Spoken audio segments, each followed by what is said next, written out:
Integration में एक नया पैटर्न आया है, उसके क्वेश्चन कराना है आपको। एक क्वेश्चन लिखो, उसका वीडियो बना दिया था, लेकिन मैं तुम्हें क्लास में करा दूंगा अच्छे से। देखिए, फाइंड द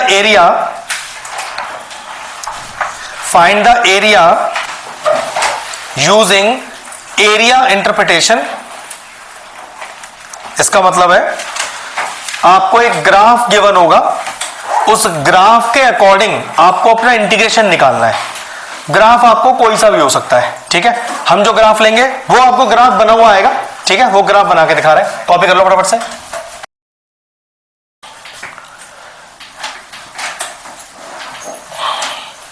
एक नया पैटर्न है, जिस तरह के क्वेश्चन हो सकता है अब, क्योंकि सब कुछ नया ही चल रहा है। ये फिगर गिवन है आपको, बस ये ध्यान रखना, ठीक है। ठीक है, क्वेश्चन है एरिया इंटरप्रिटेशन करना है। ग्राफ आपको गिवन है। एरिया इंटरप्रिटेशन का मतलब होता है कि ग्राफ को आपको पढ़ना है और इंटीग्रेशन निकालना है। अब इंटीग्रेशन यहां दो चीजों का निकलवा रहा है, मतलब दो अलग अलग क्वेश्चन है कि एक तो 0 से 3 fx dx का निकालिए, और दूसरा क्वेश्चन है 3 से लेके 7 fx dx का निकालिए। बस ये क्वेश्चन है आपके पास इंटीग्रेशन का।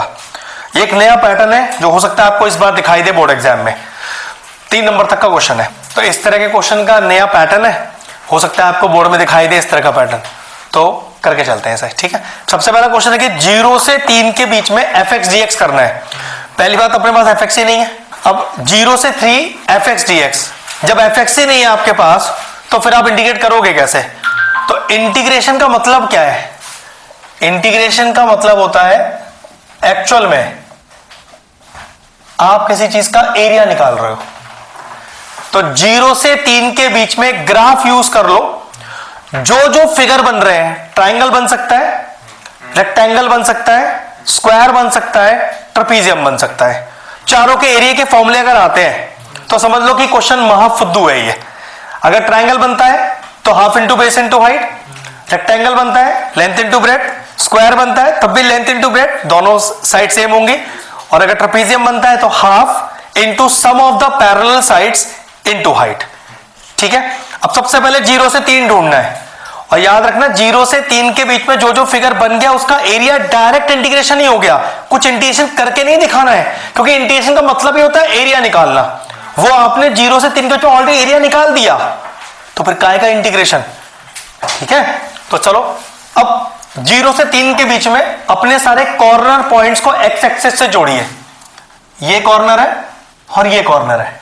अब ये कॉर्नर देखो कहां जाके जोड़ा, 1 पे, और ये वाला कॉर्नर कहां जाके जोड़ा, 2 पे। और नाम डाल दीजिए इनका, A, O, B, C, D, E और F।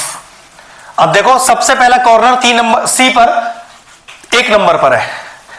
आपको 0 से स्टार्ट करनी है लिमिट, तो 0 से लेके 1 और चेक करना A O B C बन क्या रहा है, ट्रेपीजियम। तो लिखेंगे area of trapezium plus C के बाद D पर कॉर्नर है, जोड़ो कहां पर आएगा 1 से, तो 1 से 2, 1 से 2, और यहां देखो ये दूरी कितनी है 1, और ये दूरी कितनी है 3, लेंथ और ब्रेड्थ अलग अलग है, तो क्या हो गया ये रेक्टेंगल। तो एरिया ऑफ रेक्टेंगल प्लस एक ही रह गया 2 से 3। अब कॉर्नर तो बचा नहीं, लेकिन अगर डी ई एफ की बात करें तो मेरे ख्याल से ये तो एक ट्राइंगल बन रहा है। तो area of triangle D E और एफ। अब इन तीनों का एरिया का फॉर्मूला लगाकर एरिया निकाल दीजिए। 0 से 1 के बीच में पूरा ट्रेपीजियम का एरिया ही पूरा इंटीग्रेशन है, क्योंकि इंटीग्रेशन एक्चुअल में एरिया को ही बोलते हैं आप। तो ठीक है, half sum of the parallel sides AO और BC इनटू हाइट, तो फिर हाइट क्या हो गया OB। देख लो मैं कैसे बता रहा हूं, ये आपका AO आपका CB। तो सोचो कि अगर आपकी ये दो पैरेलल साइड्स हैं तो हाइट क्या होगा, OB होगा, वही लिखा है मैंने यहां पर। प्लस एरिया ऑफ रेक्टेंगल, यहां तो सोचने जरूरत नहीं है, BE into ED, BE into ED plus area of triangle, तो half, what is your base, then what is your height, AD. अब half, what is A O, 0 से लेके 1 तक, तो 1, and what is B C, 3, and what is O B, 1, simple सी बात है। Now what is B E, 1 से लेके 2, तो 1 ही हुआ, और E D 3, half, what is E F, 1, भाई 2 से लेके 3 की दूरी एक ही तो हुई, और डी ई 3, तो हाफ इंटू 4 इंटू 1 प्लस 3/2, ये कितना हो गया, 2 प्लस 3 प्लस 1.5, कितना एरिया आ गया, 6.5 स्क्वायर यूनिट्स। खत्म कहानी, फिनिश हो गया इंटीग्रेशन। ये है इंटीग्रेशन बाय एरिया इंटरप्रिटेशन, जिसमें ग्राफ कोई सा भी हो सकता है, उस ग्राफ में अपना फिगर पहचानिए, उसका एरिया लिखिए उस लिमिट्स के अंदर और सॉल्व कर दीजिए। ठीक है, चलिए सर ये तो भी हमने मतलब 0 से 3 सॉल्व करना है। अभी तो हम 3 से 7 अलग करना है, फिर से 3 से लेके 7 तक कुछ भी हो सकता है। क्वेश्चन किस फॉर्म में आएगा मुझे पता थोड़ी ना है, मैं तो क्वेश्चन करा सकता हूं आपको इसके अंदर। चलिए कीजिए। और मतलब कहां पर ये देंगे कि 0 से 3 तक निकालना है? सब देंगे। अबे तो लिमिट नहीं देंगे तो तुझे कैसे पता है कहां तक का एरिया लेना है, फिर मुझे लिमिट तो देंगे ही देंगे बेटा, बिना लिमिट के क्वेश्चन थोड़ी ना सॉल्व होगा। वाला क्वेश्चन समझ में आया? चलो अब 3 से 7 तक की लिमिट के बीच में देखते हैं, सारे कॉर्नर जोड़ के और फिगर क्या बन रहा है और आप खुद बनाना। वही बनेगा बेटा सुन जा, पहले 3 से कॉर्नर देखो, 1 2 3 और 4 कॉर्नर है, सबको लिमिट से जोड़ो उनकी। आई थिंक ये ट्रायंगल बना 3 से 4 के लिए। अब 4 से 5 में चेक करना, रेक्टेंगल बना। 5 से 6 में चेक करो, ट्रपीजियम बना। और 6 से 7 में चेक करो, फिर रेक्टेंगल बना। अरे भैया नाम डालते हैं, एफ जी और एच ट्रायंगल, फिर एच आई जे और जी रेक्टेंगल, फिर जे के और एल। अब जरा चेक करियो, आई जे के एल फिगर देख लें यहां पर। याद रखियो जब एक फिगर में एक साइड छोटी और एक साइड बड़ी हो पैरेलल वाली, तो ये ट्रपीजियम है हमेशा हमारे लिए। 6 और 7 रेक्टेंगल, उसमें कुछ है ही नहीं, ये छोटा है और ये बड़ी साइड है, ये रेक्टेंगल है। चलो खुद सॉल्व करो यार, बिल्कुल यूनिक क्वेश्चन है इस बार ये डेफिनेट इंटीग्रल से। अगर आप करके नहीं गए तो बच्चा एग्जाम में नहीं कर पाएगा इसे, वो समझ ही नहीं पाएगा कि इसका मतलब क्या होता है। बेचारा परेशान रहेगा कि भैया क्वेश्चन में एफ एक्स तो गिवन ही नहीं था, फिर मैं क्या इंटीग्रेट करता। तो ध्यान रखना है। अब पहले 3 से 7 के बीच में देखो कहां कहां टूट रही है हमारी लिमिट। 3 से 4 पे भी टूट रही है। 3 से 4 पे एरिया ऑफ ट्राइंगल बन रहा है, एरिया ऑफ ट्राइंगल नाम डालते जाना, एफ एच और जी। 4 से 5 पे रेक्टेंगल बन रहा है, तो एरिया ऑफ रेक्टेंगल नाम एच आई जे जी। फिर 5 से 6 पर ट्रपीजियम बन रहा है, तो area of trapezium I L के जे।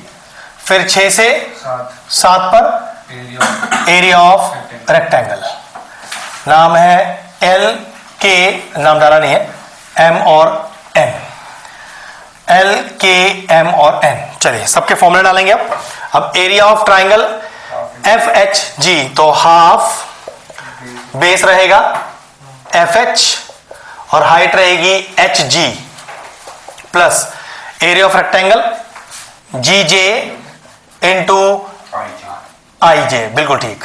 एरिया ऑफ ट्रेपेजियम में half sum of the parallel sides, तो I J plus L K into I L. अरे भाई अगर ये दो पैरेलल साइड्स है तो हाइट कौन हो सकता है? आई एल ही हो सकती है सिर्फ। और लास्ट में रेक्टेंगल में के एम इंटू एम एन। चलिए अब सारी वैल्यूज रख दीजिए इनकी। कितना है एफ एच 3 से लेके 4 1, और कितना है एच जी चेक करो 3 का 3। और याद रखना इसे FHG को -3 मत ले लेना, मैग्नीट्यूड नहीं होता है, मतलब डिस्टेंस थोड़ा नेगेटिव होता है कभी हमारा, ठीक है, 3 ही लेंगे। अब GJ है 4 से लेके 5, एक ही है सिर्फ, और IJ पूरी लेंथ है 3 की, फिर हाफ, IJ 3 और LK चेक करो, सिर्फ 2 तक, इंटू IL 1 प्लस KM 1 और NM 2। फटाफट से सॉल्व करते जाओ इसे। ये हो गया 1.5, ये हो गया 3, ये हो गया 2.5 और ये हो गया 2। तो 2.5 और 1.5 2 3 4 5 6 7 8 9 स्क्वायर यूनिट्स। आ गया आंसर। क्या चीज नहीं समझ में आई वो पूछ लो। अनंत को अभी भी इसमें कोई दिक्कत है? ऐसी कोई बात जो क्लियर नहीं हुआ? मतलब हम बस मैं उस वाले को सोच रहा था कि IL ये जो ट्रेपेजियम है इसमें हमने IL को ही क्यों वो माना, इसमें नीचे वाली साइड नहीं हो सकती थी? हाइट, हाँ हाइट ऐसी होती है? तू बता हाइट कैसे बनाएगा? लो भैया मेरी हाइट ये है, तो तू हाइट मान लेगा इसको? इस्तेमाल कर। हाइट कब से टेढ़ी होने लग गई? हाइट तो परपेंडिकुलर होती है ना, और यहां तुझे परपेंडिकुलर क्या दिख रहा है? हाई है बस। और बताइए, ठीक है, ये थी नई वैरायटी, और मिलेगी तो और करा दूंगा। नई चीजें करके चलो, बोर्ड में क्या आएगा नया पता नहीं हमें भी, जितना ज्यादा कर सकते हो उतना बेहतर। क्वेश्चन नंबर 10 पे आ गए, ठीक है। ऑब्ट्यूस वाली कहानी क्लियर हो गई थी कि अगर दो वेक्टर्स के बीच में उनका बीच का एंगल ऑब्ट्यूस है, इसका मतलब हमें तो डॉट प्रोडक्ट लगाना होता है। डॉट प्रोडक्ट में cos थीटा होता है, तो cos थीटा ऑब्ट्यूस मतलब cos थीटा की वैल्यू 90 से 180 के बीच में। अब 90 से 180 के बीच की बात करें तो भैया cos सेकंड क्वाड्रेंट, तो वो तो आपका cos थीटा नेगेटिव होता है। तो ध्यान रखना फॉर्मूला होता है P डॉट Q अपॉन इनका मैग्नीट्यूड बराबर cos थीटा। हम यहां पर क्या करते हैं, क्योंकि तो कांस्टेंट वैल्यू है तो इससे हमें कोई फर्क पड़ेगा नहीं, तो डायरेक्टली क्या लिखते हैं, condition for obtuse P dot Q is less than 0, ठीक है, क्योंकि सेकंड क्वाड्रेंट में cos नेगेटिव होता है, नेगेटिव का मतलब ही होता है लेस देन 0। तो ये कंडीशन लगाना है for two vectors having angle obtuse angle, ठीक है, जिनका एंगल हमारा ऑब्ट्यूस है। चलिए याद रखना, बहुत अच्छा क्वेश्चन था, यूनिक एकदम। लास्ट क्लास में प्रॉपरली कराया था, देख लेना उसका वीडियो, अगर नहीं क्लियर है तो। क्लियर है तो फिर तो बात ही अच्छी है। अगला चलते हैं। 10th क्वेश्चन कह रहा है magnitude of A is 3, magnitude of B is 4, magnitude of A plus B is 5, find the magnitude of both side करके फिर लास्ट में A माइनस B का मैग्नीट्यूड। आसान क्वेश्चन है। पहले यहां से 2AB नहीं मिलेगा आपको, फिर वो 2AB हमें यहां से ढूंढना पड़ेगा, उसका वैल्यू इंसर्ट होगा, यही लॉजिक है। चलो फटाफट से स्टार्ट कर लो। पहले A प्लस B का जो मॉडुलस दिया है, जो मैग्नीट्यूड दिया है, इसका स्क्वायर कर लो पहले। तो A square plus B square, अरे देखना जरा,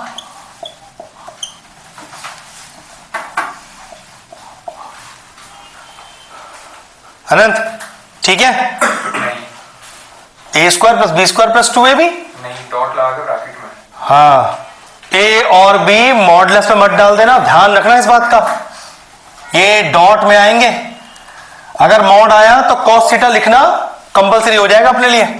चलिए इनकी वैल्यू रखिए, 3 का स्क्वायर, 4 का स्क्वायर, और ये 2AB को एज इट इज छोड़ दीजिए।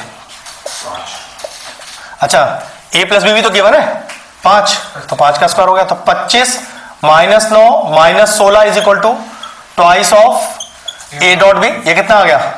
ये 0 आ गया। तो A dot B twice of A dot B का वैल्यू 0 ले लेते हैं, क्योंकि 2AB वहां पर डायरेक्ट भी आ सकता है अपने पास, ठीक है। अब जरा इसको स्क्वायर करो, जो अपने को एक्चुअल में फाइंड करना है। तो A square plus B square minus का 2ab, तो ये हो गया आपका 3 का स्क्वायर, ये हो गया 4 का स्क्वायर, उसकी डायरेक्ट वैल्यू 0 दी उठाकर, ठीक है। ये कितना हो गया 25, 5 है, ये मैंने जी 5, बिल्कुल 5, प्लस माइनस नहीं लिखना है, ठीक है, ठीक है, 5 आ गया, 5 ही आएगा लिखा हुआ है ऑप्शन, हाँ 5 है ना, हो गया, ठीक बात, क्लियर हो गया। अब तो इस तरह क्वेश्चन आपको परेशान नहीं करने चाहिए यार, बहुत बहुत ज्यादा हो गए इस तरह क्वेश्चन, तो वेक्टर्स तो बहुत ही अच्छे से करा दिया है, अब भी भाई वेक्टर नहीं आ रहा तो फिर इससे ज्यादा भाई मैं कुछ नहीं कर सकता फिर मान के चलो कि आपकी बुद्धि नहीं है इस लायक कि आप वेक्टर सीख पाओ, अगर अभी भी आपको वेक्टर परेशान कर रहा है तो इससे ज्यादा तो भाई नहीं हो सकती मेहनत। हो गया सभी का, चलो ठीक है। 4 नंबर 6 नंबर के हिसाब से हमने बहुत ज्यादा टाइम दे दिया वेक्टर्स को, और उसके बावजूद भी आप 6 नंबर ले नहीं पाओ एग्जाम में, तो भाई फिर क्या इलाज है किसी चीज का। एक थोड़ा सा हटके क्वेश्चन है, इफ द फिजिबल रीजन, एक ऐसा बेसिक क्वेश्चन है जो आपको याद रखना है, मतलब आपको समझदारी से आंसर देना है, कोई वैल्यू नहीं है आपके पास। क्या कह रहा है, if the feasible region of a linear programming problem, LPP की कोई प्रॉब्लम इज बाउंडेड, बाउंडेड मतलब बंद फिगर है, बंद फिगर मतलब देखो कम से कम 2 लाइन या सिंगल लाइन का बंद फिगर होगा, मान लो इससे बंद कर दिया, बंद कैसे है आपका, देखो बाउंडेड एरिया ये है बंद, इस बाउंडेड बेटा बंद, वो देखो ना इसके ऊपर, हाँ ये भी हो सकता है, हाँ ये भी हो सकता है वो, लेकिन इस लाइन में हाँ ये भी हो सकता है, बिल्कुल हो सकता है। अब कितने कॉर्नर पॉइंट्स हो गए, 1 2 3 4, तो हमेशा ध्यान रखना आपको जो भी ऑब्जेक्टिव फंक्शन दिया होता है वो भी हमें दिया नहीं है, तो जो भी ऑब्जेक्टिव फंक्शन दिया होता है आपके पास 4 कॉर्नर पॉइंट्स हैं, ये 4 कॉर्नर पॉइंट्स इस ऑब्जेक्टिव फंक्शन में पुट करने पर कुछ मैक्सिमम आएंगे कुछ मिनिमम आएंगे, सारे ना तो मैक्सिमम आ सकते हैं ना ही सारे मिनिमम आ सकते हैं, तो आंसर चेक करो क्या टिक करना है अपने को, both maximum and minimum values, हमेशा।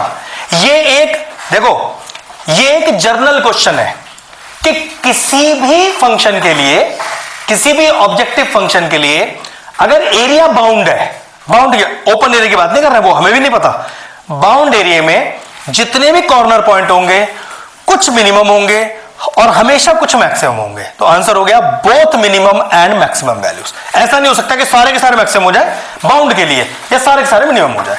हो गया सी आंसर आपका, ठीक है। चलिए ये बन गया, इसमें कुछ सॉल्व नहीं करना है, सिर्फ समझना है अपने को। देखा बेटा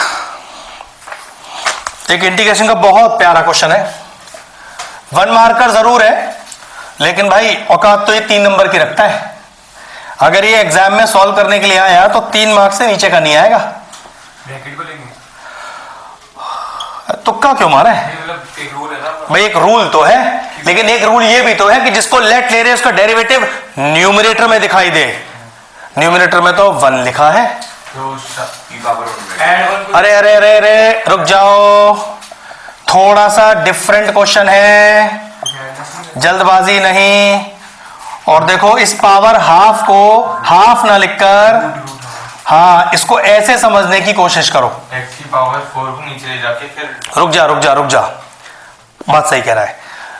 ऐसे क्वेश्चनों के लिए जिसका लेट, भैया देखो इसका लेट लो एक्स क्यूब आएगा, 4x लेकिन चक्कर है वो एक्स क्यूब ऊपर आना चाहिए था, नीचे नहीं आना चाहिए था, तो इसका मतलब है लेट से पहले कोई जुगाड़ है यहां पर, और जुगाड़ क्या है देखो ध्यान से देखना, यूनिक क्वेश्चन है ये, इसमें से x की पावर 4 ही कॉमन ले लो अंदर से। मैं ये इसलिए कर रहा हूं कि मैं ऐसा टर्म लेट लेना चाहता हूं जब उसका डेरिवेटिव हो तो वो डिनोमिनेटर में दिखाई दे आपको, न्यूमरेटर में, अगर न्यूमरेटर में होता तो कुछ नहीं करता, डायरेक्टली लेट कर लिया होता उसको मैंने, क्योंकि एक्स क्यूब ऊपर है लेकिन मेरा एक्स क्यूब नीचे है, तो लेट हो ही नहीं सकता है 1 + x की पावर 4, तो ठीक है। तो देखो लॉजिक क्या है भैया, अब यहां पर x की पावर 4 तो है ही नहीं, आपने फिर भी लेट कॉमन निकाल लिया, तो भाई 1 में चला जाएगा, हमें क्या दिक्कत है इसमें, कोई दिक्कत। अभी x की पावर 4 रूट से बाहर आया तो x² हो गया, x की पावर 3 पहले ही है और x स्क्वायर भी आ गया। पहले समझ लो बेटा अच्छे से, कोई दिक्कत? अब जरा इसको लेट लेके देखना।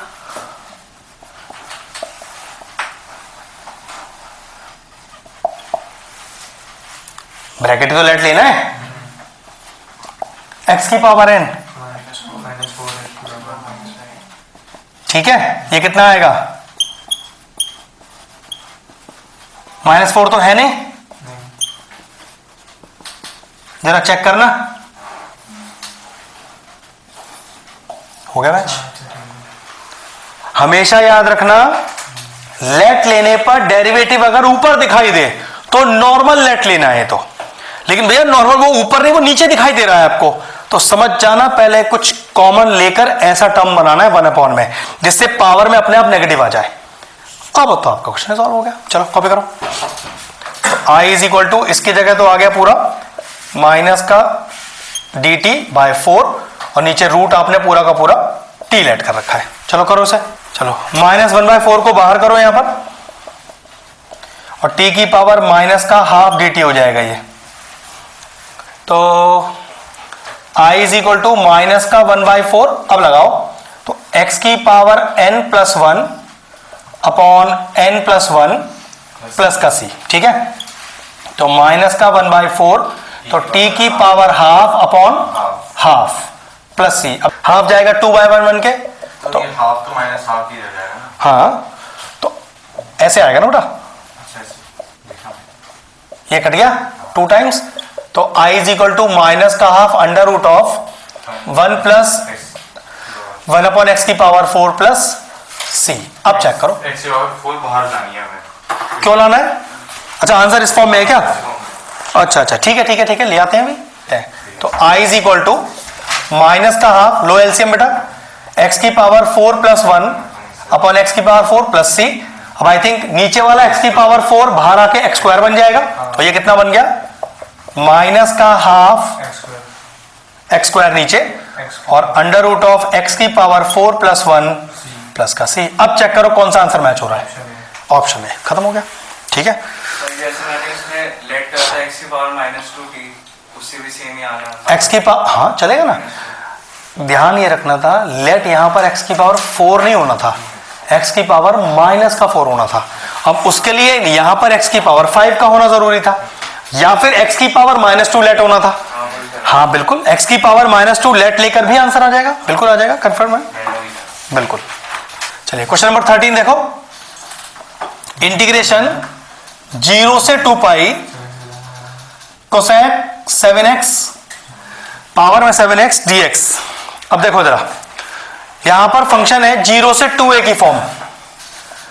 Since the question is of the form 0 से 2a, तो check whether the function is even और ऑड। अब इवन ऑड कैसे चेक होता है? पहले देखो जरा, आपको अपने फंक्शन में 2a माइनस x ये डालना है। अगर ये पूरा का पूरा पॉजिटिव आ जाए तो इवन, और अगर ये नेगेटिव आ जाए, अगर ये फंक्शन ऑड आया तो डायरेक्टली 0 लिख दूंगा, और अगर इवन आया तो देखो 2 आएगा बाहर, ऊपर की लिमिट हो जाएगी आधी, तो 2a का आधा a f bx, ठीक है। चलो तो हमारा fx क्या है पहले वो देखते हैं। cos x की होल पावर, तो cosec x में होल पावर 7 में, अब मैं चेक करूंगा 2a minus x. Now what is my 2a here? 2 पाई। तो ध्यान रखना, मुझे उसके x में पुट करना है 2 पाई माइनस एक्स। 2 पाई चेक करो, 2 पाई कहां आता है? ये 0, π/2, पाई, 3π/2 और 2 पाई। एक्स एक्सिस पे रेशियो चेंज नहीं होता, आंसर तो कोसेक्स एक्स ही आएगा। लेकिन अभी आपने सिर्फ cos 2 पाई काउंट किया है, कुछ माइनस भी तो करना है। तो 2 पाई ये रहा, 2 पाई से जैसे ही थोड़ा सा माइनस करोगे तो चौथे क्वाड्रेंट में आ जाएगा। After school to college, cos का कॉलम है, आपने मतलब कॉस और सेक का कॉलम है, आपने कोसेक को चेंज किया है, लग गया माइनस। और ये माइनस इस 7 की वजह से हटेगा भी नहीं, तो एक्चुअल में ये तो आपका ऐसा हो गया। तो कह सकते हैं कि f of 2a minus x is equal to minus of fx, hence it is an odd function। और अगर फंक्शन ऑड है तो डायरेक्टली आंसर क्या है? 0। फिनिश हो गया। ये सारा इसलिए कराया जा रहा है, जरूरी नहीं है कि ये ऑब्जेक्टिव क्वेश्चन हो, ये सब्जेक्टिव भी आ सकता है। तो प्रॉपर स्टेप्स रखने आपको इस तरह के। फिनिश हो गया, आंसर आया 0, ऑप्शन ए। ज्यादातर, लेकिन कोई हार्ड एंड फास्ट रूल नहीं है ये। बेटा वो dy by dx दिया हुआ है, डैश है सिंगल। देखो उधर नेक्स्ट क्वेश्चन क्या है। What is the general solution of the given differential equation? e की power y dash is equal to x। एक चीज बताऊं, अगर किसी बच्चे ने इस y डैश को dy by dx में चेंज नहीं किया तो माइकल इस क्वेश्चन को सॉल्व नहीं कर पाएगा कभी भी। ये डैश तो सिर्फ परेशान करने के लिए दिया हुआ है अपने को। इसको पहले ऐसे लिखना, e की power dy by dx is equal to x। अब हमेशा ध्यान रखो, ये dy by dx ना तो आपको किसी के एंगल में दिखना चाहिए और ना ही किसी की पावर में। अब एंगल से हटाना तो बहुत मुश्किल है, लेकिन हाँ पावर से हटाना आसान है, taking log on both sides.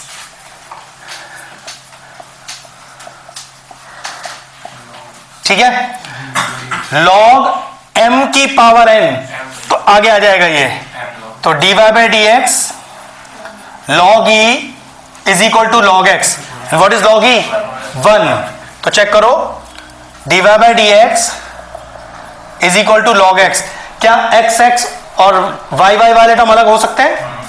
बिल्कुल हो सकते हैं। नाउ इंटीग्रेटिंग बोथ साइड्स,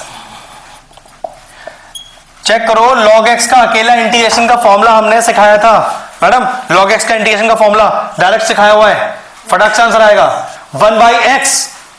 हाँ भाई, log x के डायरेक्ट इंटीग्रेशन का फॉर्मूला एक ने बताया 1 by x। तालियां होनी चाहिए उनके लिए, पहले तालियां हो जाओ सारे। अरे सारी तालियां नहीं बजी। आओ अब आप बताइएगा, log x का डायरेक्ट इंटीग्रेशन का फॉर्मूला सिखाया है,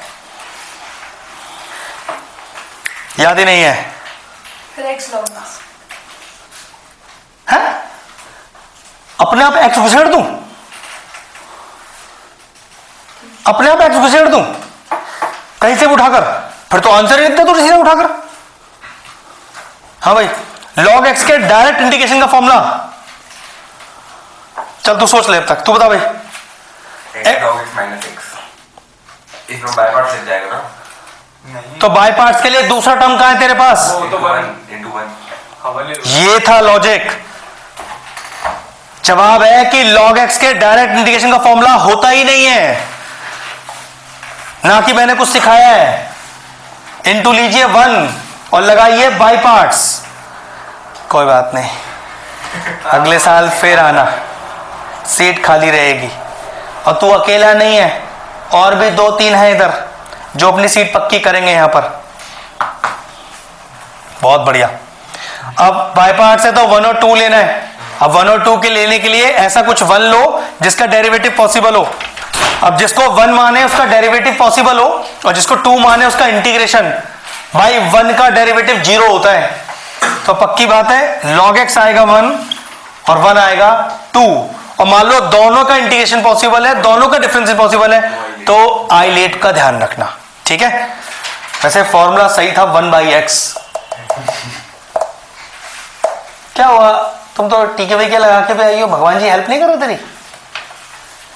बेटा भगवान जी उन्हीं की हेल्प करते हैं जिन्होंने अपनी हेल्प करनी है। ये टीके लगाने से, बोर्ज मंदिर जाने से, प्रसाद बांटने से, ये मस्का लगाने से कुछ नहीं होगा भगवान जी को। तू पढ़ ले, हो सकता है कुछ हो जाए। dy का इंटीग्रेशन y, चलो लगाते हैं। पहले को छोड़ा, दूसरे का इंटीग्रेशन माइनस बड़ा इंटीग्रेशन, पहले का डिफरेंशिएशन इंटू दूसरे का इंटीग्रेशन होल का इंटीग्रेशन। मैंने कहा मैंने फॉर्मूला सिखाया है तो निशांत फॉर्मूला याद करने बैठ गया। कौन सा सिखाया मैंने इंटीग्रेशन का log x का फॉर्मूला? उसे यही नहीं पता कि भैया फॉर्मूला है ही नहीं, कोई सिखाओगे कहाँ से? आपको 1 लगा के बाई पार्ट्स लगाना है। तो ये कैसे पता था? किससे पूछा? नहीं मुझे याद है। आइडिया था? ठीक है, गुड। होना भी चाहिए भाई, 15 दिन बाद बोर्ड एग्जाम स्टार्ट हो रहे हैं, अभी भी याद नहीं होगा। भैया देखो मुझे तो याद नहीं था, तो अच्छी बात है। तू पढ़ क्या रहा है भाई आजकल? फिजिक्स और केमिस्ट्री? निशांत फिजिक्स केमिस्ट्री पढ़ रहा होगा? सब कुछ ही कर रहा हूँ। सब कुछ। सर वो मेरे को लगा आपने सही में कुछ बताया होगा मामला तो। बोर्ड में भी ऐसी चीजें ही आएंगी, फिर तू वहां क्या सोचता रहेगा? अरे जो लॉजिक है वो मैं चेंज कर सकता हूँ क्या? फिर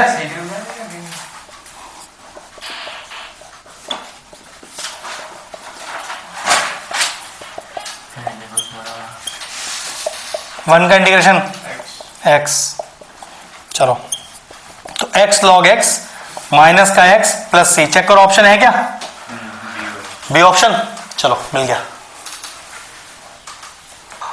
अब अगला क्वेश्चन सिखाने से पहले आपको ग्राफ की पूरी नॉलेज देते हैं। फिर से सारे इनवर्स के ग्राफ बनवाते हैं। अगर वो इनवर्स के ग्राफ बनाने आपको आ गए तो डोमेन रेंज आ जाएगा, और अपना ये जो क्वेश्चन है अगला वो भी आ जाएगा आपको आराम से। ठीक है, चलो फिर से बिल्कुल आप ये नया क्वेश्चन डालो। Draw the graphs of all inverse trigonometric function.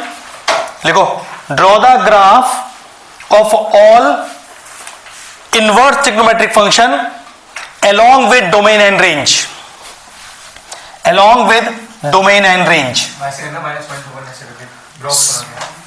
जैसे सिखाया था लास्ट क्लास में।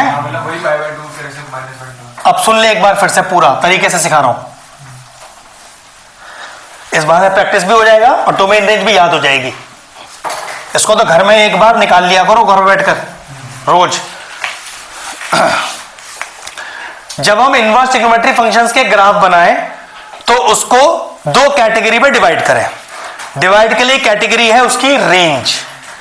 पहली कैटेगरी रेंज है -π/2 से π/2 में टूटना है, और दूसरी कैटेगरी है 0 से π में टूटने वाले। अब -π/2 से π/2 की रेंज कौन कौन में आता, की रेंज में कौन कौन आता है? इसमें साइन इनवर्स x आता है, इसमें tan इनवर्स x आता है, और इसमें कोसेक इनवर्स x आता है। अब 0 से π में कौन कौन आता है? जस्ट इसके उल्टे आ जाओ। इसमें cos इनवर्स आता है, इसमें cot इनवर्स आता है।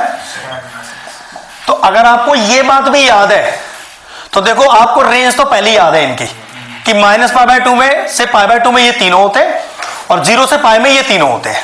ठीक है, चलिए अब डोमेन की बात करते हैं। तो देखो भाई इन दोनों के डोमेन सेम है, -1 से 1। वो हम ग्राफ से निकाल लेंगे अपने आप, हमें याद करने की जरूरत नहीं है उसे। ठीक है, अब डोमेन डिनोट करता है x की वैल्यूज को, और रेंज डिनोट करता है y की वैल्यूज को एक्सेस पर। ठीक है, चलो पहले साइन इनवर्स x की ग्राफ की बात करते हैं। साइन इनवर्स x का डोमेन है -1 से 1, मतलब x की वैल्यू की बात हो रही है। तो -1 तकरीबन यहां कहीं 1, और रेंज क्या है उसका? -π/2 से +π/2 माइनस का। ठीक है, सबसे पहले अपनी सारी बाउंड्री वैल्यूज खींच लो। बाउंड्री इसलिए कि आपका ग्राफ इस बाउंड्री के पार ना चला जाए, सिर्फ आपके सहूलियत के लिए। किसी को लगता नहीं भैया मेरी शानदार प्रैक्टिस है, मेरा ग्राफ बाहर नहीं जाएगा, तो जरूरत नहीं है। और आपको लगे भैया ग्राफ बन गया है तो भाई इसको पेंसिल से बना लेना, लास्ट में मिटा देना उसको। ठीक है, अब देखो साइन इनवर्स का ग्राफ कैसे बनता है। यहां से स्टार्ट होगा, यहां खत्म होगा, ओरिजिन से पास करता हुआ जाएगा। देखो जरा, ये रहा, बन गया।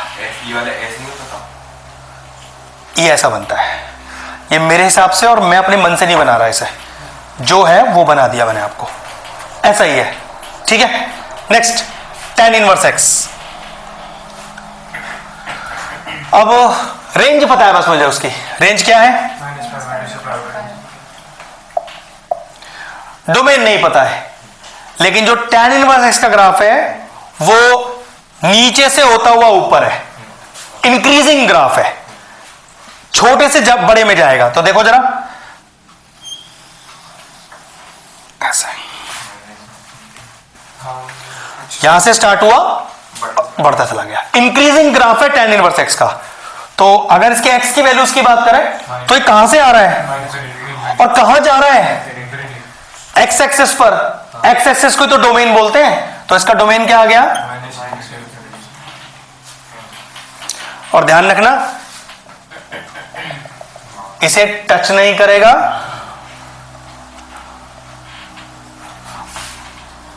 और इसे भी टच नहीं करेगा।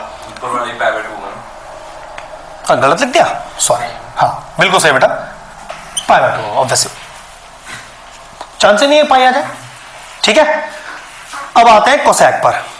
तो अगर कोसैक इनवर्स एक्स का ग्राफ चाहिए तो पहले एक dotted imaginary sine inverse x का ग्राफ खींच लो। ठीक है, चलो इसको थोड़ा छोटा कर देता हूं, जगह ज्यादा घेर रखी है इसने।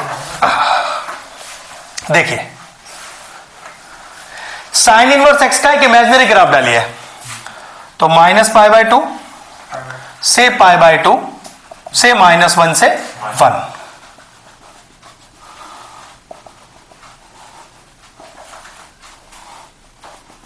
ठीक है, और एक थोड़ा डॉटेड सा रखिएगा जिससे, क्योंकि वो तो आपको मिटाना ही है बेटा। ये तकरीबन हमारा ऐसा ग्राफ है। अब देखो मैंने क्या किया, जो एक्चुअल ग्राफ है हमारा ये ऐसा, ये ऐसा, और अब सारी डॉटेड लाइन हटा दीजिए। किसी भी डॉटेड लाइन की आपको जरूरत नहीं है यहां पर। ठीक है, डोमेन भैया माइनस इंफिनिटी से हाँ -1, और फिर 1 से भाई 1 से हाँ, ये मैंने क्लोज ही, सॉरी क्लोज ही लिया है बेटा मैंने। हाँ ये क्लोज ही लिया है, ये इसका। ठीक है, कॉपी करो। तो हमारा कॉस का है क्या, कॉस इनवर्स का, तो अगले वाले सेकंड में पता चलेगा। देखो डोमेन आपको यहां फिगर से मिल जाएगा अपने आप, स्पेशल अलग से याद करने की जरूरत नहीं है। -इंफिनिटी से -1 यूनियन, फिर 1 से इंफिनिटी। 0 से पाई बनेगा सारा। ठीक है, तो 0 से पाई मतलब नीचे का नेगेटिव पार्ट चाहिए ही नहीं अपने को। और इसका डोमेन पहले से ही पता है हमें, -1 to 1 होता है भाई, याद रखना पड़ेगा।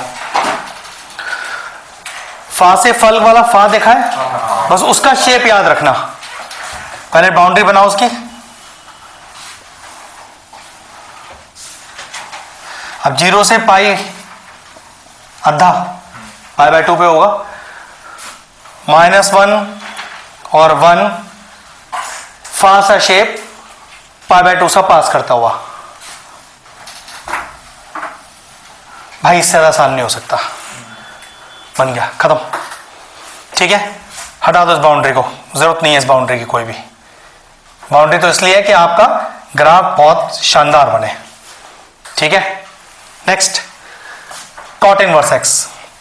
तो कॉट इनवर्स एक्स के लिए जैसे tan इनवर्स एक्स का ग्राफ नीचे से ऊपर की तरफ इंक्रीजिंग था, ये ऊपर से नीचे तरफ डिक्रीजिंग है। लेकिन पहले अपनी बाउंड्रीज 0 पाई और π/2 देखो अब जरा,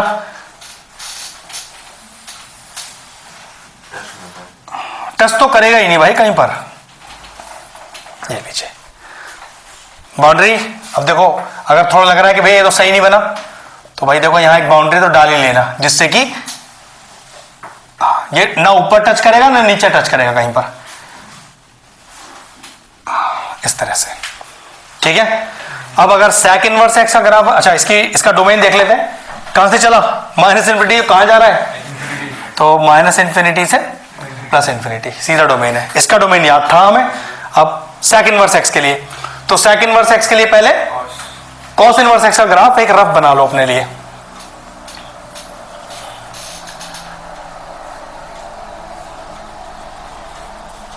जो यहां पर है -1, यहां है 1, ये 0 π/2 और ये पाई। एक लाइन यहां डाल लो, एक लाइन यहां डाल लो। अब देखो जरा, एरो क्या डाल दिया। ठीक है, ये देखो, तो कहां से हाँ, माइनस इंफिनिटी से -1 यूनियन 1 से, बिल्कुल सही, क्योंकि इंफिनिटी पे जा रहा है, माइनस इंफिनिटी से आ रहा है। चाहो तो ये डॉटेड की अब जरूरत नहीं है आपको, बस ये बीच की लाइन रहने देना, इसके बाद खत्म। ये आपका सेकंड वर्स एक्स का ग्राफ, तीनों ग्राफ तैयार, 3 ऊपर 3 नीचे, 6 ग्राफ तैयार। और इनके डोमेन रेंज भी आपको याद रखने की जरूरत नहीं है। रेंज तो आपका कैटेगरी वाइज याद हो गया, डोमेन आपके फिगर से निकल आया आपका, ठीक है। नाउ सबसे पहले हमें निकालना है find the domain of cos inverse x+1, ठीक है। तो अगर डोमेन की बात करें तो पहले पता है कि -1 से 1 होता है इसका डोमेन, तो ठीक है ना। अब लॉजिक क्या है, रूट के अंदर x+1 है, हाँ, डोमेन का मतलब होता है कि मैं x की ऐसी क्या वैल्यू पुट करूं कि मेरा y इनवैलिड ना हो जाए, नॉट डिफाइंड ना हो जाए। तो नॉट डिफाइंड की पहली 2 कंडीशन है। 2 कंडीशन ये है कि रूट के अंदर नेगेटिव साइन ना आ जाए कभी, और अगर फ्रैक्शनल फंक्शन है तो डिनोमिनेटर में 0 ना आ जाए। क्योंकि हम डोमेन की बात कर रहे हैं, डोमेन मतलब x की वैल्यूज यहां जिसमें रूट है, और रूट में अगर रूट है तो रूट में नेगेटिव भी आ सकता है। तो कॉस इनवर्स एक्स का डोमेन -1 to 1, लेकिन ध्यान रखो रूट के अंदर -1 to 1, तो रूट की वैल्यू तो माइनस होती ही नहीं है, तो वो तो कम से कम किससे स्टार्ट होगी, या तो 0 से या तो बड़ी। तो यहां पर आपका डोमेन, ध्यान रखो, रुक जाओ, ऐसा नहीं होगा। डोमेन -1 से 1 होता है कॉस इनवर्स का, तो रख दिया मैंने। फिर आप कहोगे कि since it is a root function, भैया रूट फंक्शन में माइनस नहीं आता आपका, तो कम से कम पहली वैल्यू रूट के अंदर कौन सी होगी, 0। तो here domain will start from 0 to 1, और ये क्लोज ब्रैकेट है, ध्यान रखना। अगर ये रूट फंक्शन नहीं होता तो मैं -1 से 1 ही ले रहा होता, क्योंकि रूट है, रूट नेगेटिव नहीं हो सकता, इसलिए यहां डोमेन 0 से स्टार्ट होगा। एनीवन बोथ साइड्स करें,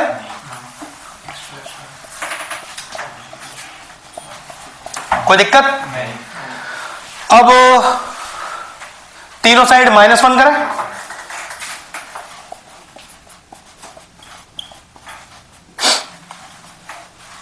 ठीक है। कितना आ गया,